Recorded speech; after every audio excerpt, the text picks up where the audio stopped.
Hello, and welcome to Learning Windows Server 2019. My name is Bill Kendall, and I'll be your guide for the remainder of this course.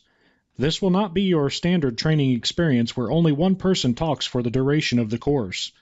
Soon we will be joined by course authors Anthony Howell, David Lamb, and Matt McElrath, each with their own personal style.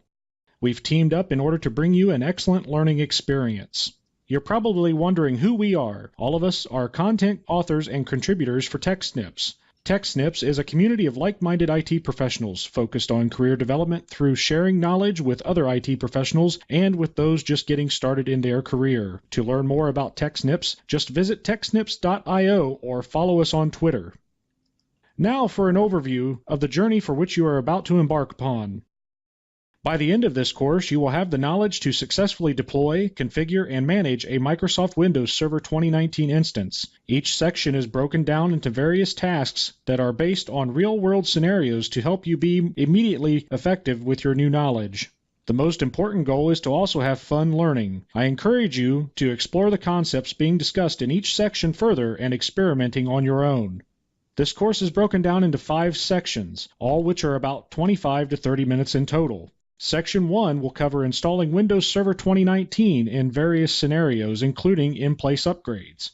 Section 2 will be discussing managing Hyper-V and Azure VM images, including customizations.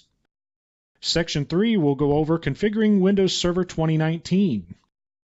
In Section 4, you will learn about managing storage and storage pools.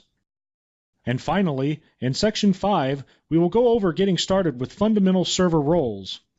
The prerequisites for this course are the following. You will need to have at least one physical computer or VM with the following specifications. You will need Microsoft Windows Server 2019. You also need a processor of 1.4 GHz or more. You will need 2 GB or more of memory, and you will need 32 GB or more of storage capacity. It's also recommended that you have an isolated network so you don't bring down your own production environment. So let's get started.